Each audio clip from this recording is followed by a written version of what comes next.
Hola con todos. Hoy les hablaremos sobre los efectos biológicos de los rayos X y su dosificación. Como temas a tratar vamos a tener los efectos estocásticos y no estocásticos, efectos de los rayos X y enfermedades que van a producir, su dosificación en unidades de medida de radiación y dosis radiológicas, y por último, límites de dosis de radiación. Empezaremos por los efectos biológicos.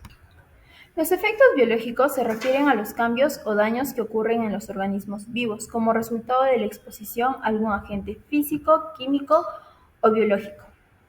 Los cambios en el ADN son uno de los efectos biológicos más críticos de la exposición a la radiación ionizante. La radiación tiene suficiente energía para interactuar directamente con la molécula de ADN o indirectamente a través de la generación de radicales libres que luego atacan al ADN.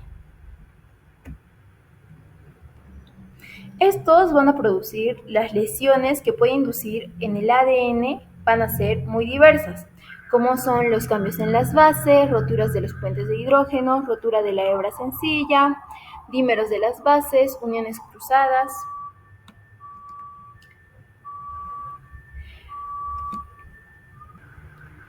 Ahora, la radiación ionizante puede actuar de forma directa o indirecta sobre las células, dañando su ADN y provocando su muerte. De acción directa, va a chocar directamente con las moléculas biológicas, rompiendo la estructura molecular de la célula, y así provocando el daño o la muerte de la célula. De acción indirecta, va a interactuar con las moléculas de agua de la célula, produciendo radicales libres. Los radicales se difunden hasta la molécula del ADN, dañándola. Como un dato, podríamos decir que los rayos X y gamma causan el 35% de daño directo y 65% de daño indirecto. Ahora sí, empezaremos a hablar de los efectos estocásticos o no estocásticos, también conocidos como efectos deterministas. Los efectos estocásticos, cuya probabilidad de ocurrencia aumenta con la dosis de radiación, pero la gravedad del efecto no está relacionada con la dosis. Para este efecto no existe una dosis de umbral como en comparación con los efectos deterministas. Los efectos deterministas tienen una relación directa entre la dosis de radiación recibida y la gravedad del efecto. Se va a producir por la muerte de un número elevado de células de tejido u órgano. Para este sí existe una dosis de umbral para que ocurra este efecto. En el efecto estocástico vamos a tener dos: efectos somáticos y efectos hereditarios. Los efectos somáticos van a ser un proceso complejo que implica diversos cambios, cuya naturaleza depende del tipo de célula implicado y tipo de cáncer desarrollado. Vamos a tener etapas que va a ser la iniciación, promoción y progresión. En la iniciación, esta etapa comienza como una alteración en el material genético de una célula normal. Esta alteración puede ser causada por agentes carcinógenos. Ahora, en la promoción, la célula iniciada es estimulada para proliferar de manera normal. Y por último, en la progresión, las células precancerosas adquieren características malignas, como el crecimiento descontrolado, capacidad para invadir tejidos circundantes, capacidad para propagarse a otros órganos, evasión de la apoptosis, angiogénesis, etc.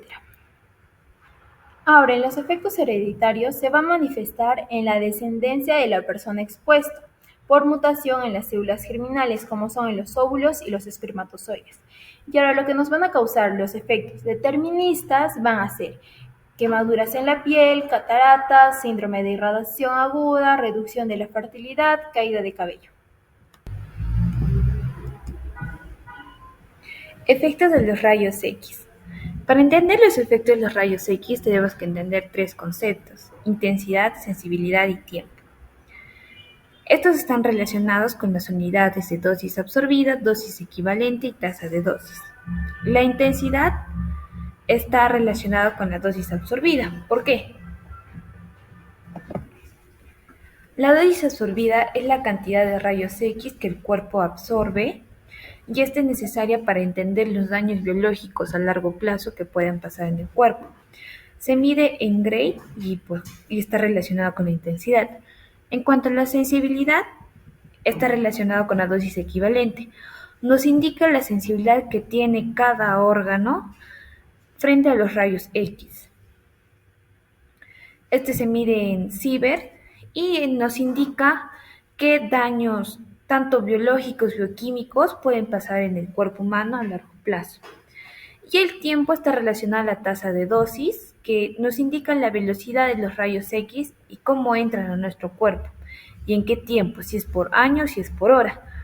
Se mide en milisievert por año o en microsievert por año. En cuanto a los efectos de los rayos X, tenemos los efectos atómicos. Entre ellos tenemos la ionización de los átomos, que es cuando la fuerza de los rayos X inciden en uno de los electrones y este desplaza o bota de toda la capa electrónica de los átomos y provoca inestabilidad y irritabilidad en el átomo. Otro efecto dentro de los rayos X es la mutación o los radicales que puede provocar en los átomos. Es cuando los rayos X no tienen suficiente fuerza y chocan con los electrones y este no lo bota, sino provoca que vaya a otra capa electrónica mayor y hace que los átomos sean inestables, provocando los efectos bioquímicos. En caso del agua, que es la molécula más abundante dentro del cuerpo humano, que vendría siendo un 75%, los rayos X ionizan o inestabilizan el agua formando dos radicales, que es el H y el OH.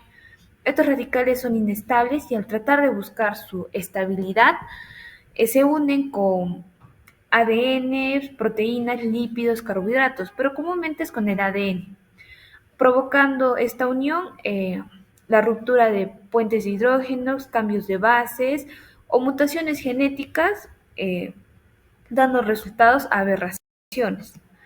Dentro de este campo se hace un estudio que es la dosimetría biológica, que es un recuento de cuánta radiación está dentro de los cromosomas, como se observan en las imágenes, que de acuerdo a los colores, de acuerdo a cómo se encuentran los cromosomas. Y aquí nos indica si los telómeros están completos, son 4 telómeros y en ocasiones solo hay 2 o solo hay 1. Y en cuanto a las enfermedades que puede producir es el cáncer, comúnmente el cáncer de la tiroides, en la mama y en los pulmones. También produce lo que es el síndrome de la irritación aguda, que vendría a ser caída de pelo, vómito, eritemas, también las quemaduras cutáneas y lesiones tisulares, y los efectos genéticos, que ya lo expliqué, que vendrían a ser aquellos efectos que pueden ocasionarse dentro de las gónadas, tanto masculinas y femeninas, produciendo aberraciones genéticas a su próxima descendencia. Bueno, seguidamente tenemos la dosificación radiológica. La dosificación radiológica vendría a ser la medición de la cantidad de radiación que absorbe una persona expuesta a los rayos X. Vamos a ver que existen medidas de radiación las cuales nos van a permitir ser utilizadas para cuantificar diferentes aspectos de la radiación ionizante y su interacción con la materia. Vamos a ver que se dividen en dos categorías fundamentales que serían la radiación en el aire y la radiación en tejidos. En la radiación del aire encontramos el querma-aire y la exposición. Dentro de la radiación en los tejidos están la dosis absorbida, la dosis equivalente y la dosis efectiva. En primer lugar empezaremos hablando con respecto a la radiación en el aire, empezando por el querma-aire. El querma-aire viene a ser mide la energía cinética transferida por la radiación ionizante a las partículas cargadas en un volumen de aire. Su unidad en el sistema internacional es el Gray, donde un Gray es equivalente a un joules por kilogramo. Su fórmula va a estar representada por la energía transferida de las partículas cargadas en un volumen de aire sobre la masa del aire irradiado. En segundo lugar tenemos la exposición. Esta mide la cantidad de carga eléctrica liberada por la radiación en un volumen de aire. Se expresa en coulomb por kilogramo o en Röntgen. Vamos a ver que su fórmula de esta va a ser la carga total de iones de un signo producido en el aire sobre la masa del aire en el que ocurre la ionización. Este mayormente se va a utilizar en el diagnóstico para medir la radiación emitida. Seguidamente tenemos la radiación en tejidos, que vendría a dividirse en 3 grupos: la dosis absorbida, la dosis equivalente y la dosis efectiva. Con respecto a la dosis absorbida, vamos a ver que mide la cantidad de energía depositada por unidad de masa en un material, por ejemplo en los tejidos biológicos. Su unidad en el sistema internacional es el Gray, donde un Gray equivale a un joules por kilogramo. Su fórmula va a estar representada por la energía absorbida por el tejido sobre la masa del tejido. Luego tenemos la dosis equivalente. La dosis equivalente considera el tipo de radiación para evaluar el daño biológico, el cual se obtiene multiplicando la dosis absorbida por un factor de ponderación de la radiación. Su unidad en el sistema internacional va a ser el sievert, donde un sievert es igual a un joules por kilogramo. Y tenemos la dosis efectiva. La dosis efectiva vendría a ser aquella dosis que evalúa el riesgo total para todo el cuerpo considerando la sensibilidad de los diferentes órganos a la radiación. Su unidad en el sistema internacional va a ser el sievert y su fórmula va a estar representada por el factor de ponderación del tejido sobre la dosis equivalente en este tejido. Bueno, vamos a ver que la unidad científica de medición para la dosis de radiación del cuerpo entero va a ser llamada la dosis efectiva, y esta se va a medir en milisieverts. La dosis efectiva le permite al médico evaluar el riesgo y compararlo con fuentes de exposición comunes de cada día, tales como vendría a ser la radiación natural de fondo. Vamos a ver aquí en diferentes partes del cuerpo que se ha realizado radiografías a nivel de la zona de la región abdominal, tórax, hueso, sistema nervioso central y corazón, donde nos vamos a plasmar netamente en sus dosis, como por ejemplo tenemos en la comparación de la dosis de radiación efectiva aproximada con la comparación de la radiación natural de fondo para ¿no? Vamos a ver en primer lugar en la región abdominal que la tomografía computarizada abdomen y pelvis tiene una dosis de radiación efectiva de 7.7 milisieverts, mientras que en comparación a la radiación natural de fondo es de 2.6 años. Estos 2.6 años de radiación natural significa que la dosis de radiación recibida en este estudio es equivalente a la cantidad de radiación que una persona absorbería de fuentes naturales durante 2.6 años. Podemos observar también aquí que se realiza una tomografía computarizada, ya sea en el abdomen, donde vamos a tener una dosis efectiva de 15.4 milisieverts, a comparación de una radiación natural de fondo de 5.1 años. Igual ocurre en lo que es el tórax, como se realiza en lo que es la rayos X del tórax, que va a tener una dosis de radiación efectiva aproximada de 0.1 milisieverts, en comparación a la radiación natural de fondo, que va a ser 10 días. Ahora, con respecto a la odontología, las dosis de radiación se miden en microsieverts en lugar de milisieverts. ¿Por qué? Porque la cantidad de radiación utilizada en los estudios odontológicos va a ser muy baja. Y esto podemos observarlo que en la radiografía intraoral, ya sea periapical, aleta de mordida o oclusal, va a tener una dosis efectiva de 0.65 a 9.1. Y su referencia va a ser de 1.36, recordando que estas van a ser a nivel mensual, ¿no? Su radiografía panorámica va a ser de 3.85 a 38, por lo que su referencia va a ser de 1,7 a 36. Ahora vamos a hablar sobre los límites de dosificación por imagen. Vemos en estas diapositivas las radiografías comunes, como por ejemplo tenemos la radiografía torácica, que va a ser aproximadamente de 0.1 milisieverts por imagen, la de columna lumbar aproximadamente de 1.5 milisieverts, la pélvica, que va a ser aproximadamente de 0.7 milisieverts, la de la radiografía de extremidades, que va a ser aproximadamente de 0.001 milisieverts, la de abdomen, que va a ser de 0.7 milisieverts, y la radiografía mamográfica, que va a ser aproximadamente de 0.4 milisieverts. Pasamos a hablar sobre los límites de dosificación de la radiación en la odontología.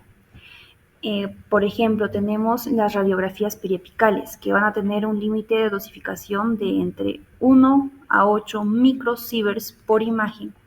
Esas radiografías van a ser importantes para el diagnóstico de caries, infecciones, abscesos, entre otros.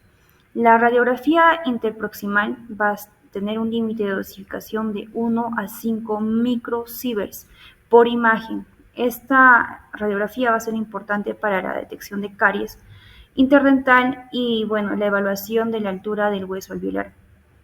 Pasamos a las radiografías oclusales, que van a tener un límite de dosificación entre 5 a 10 microsieverts, que va a ser importante para la evaluación de dientes impactados, fracturas o anomalías en el paladar o suelo de la boca. Pasamos a las radiografías panorámicas, que van a tener un límite de dosis entre 10 a 30 microsieverts. Esta radiografía va a ser importante para la evaluación de dientes impactados, planificación de ortodoncia, cirugía oral, entre otros. La tomografía computarizada de haz cónico va a estar en los límites de 30 a 200 microsieverts por imagen, que va a ser importante esta radiografía para la planificación de implantes, la evaluación de dientes impactados, cirugía ortognática y bueno, también podría ser para la endodoncia compleja. Y por último tenemos las radiografías cefalométricas, que van a estar entre 2 a 10 microsieverts. Va a ser importante para el análisis del crecimiento facial, planificación del tratamiento de ortodoncia, entre otros. Ahora vamos a tocar esta pregunta, que es algo muy importante. ¿Cuánta radiación debe recibir un operador? Según la Comisión Internacional de Protección Radiológica, la ICRP, nos dice que el límite anual va a ser de 20 milisieverts por año, promedio en un periodo de 5 años sin exceder los 50 milisieverts en un solo año. También nos dice que la dosis equivalente en tejidos específicos, como por ejemplo el cristalino del ojo, va a ser de 20 milisieverts por año, en la piel va a ser de 500 milisieverts por año, en las manos y pies de 500 milisieverts por año. Ahora vemos el límite mensual. Ya teniendo en consideración el límite anual, que va a ser 20 milisieverts, vamos a dividirlo en la cantidad de meses que tiene un año, que va a ser, en nuestra ecuación, 20 milisieverts al año entre 12 meses, que nos va a dar un aproximado de 1.67 milisieverts al mes. El límite semanal lo vamos a dividir entre la cantidad de semanas que tiene un año. Nuestra ecuación va a ser 20 entre 50 semanas, que va a ser igual a 0.4 milisieverts a la semana. Y ahora viendo por último el límite diario, que va a ser la cantidad de días laborables, decimos que 20 milisieverts al año entre 250 días laborables va a ser igual a 0.08 milisieverts al día. Si el operador estaría en constante contacto con los aparatos radiológicos, ya no sería 250 días, sino los 360 días. Entonces nos daría un aproximado de 20 entre 360, va a ser igual a 0.05 milisieverts diarios. Bueno, esta fue la explicación de este tema tan importante. Muchas gracias por su atención.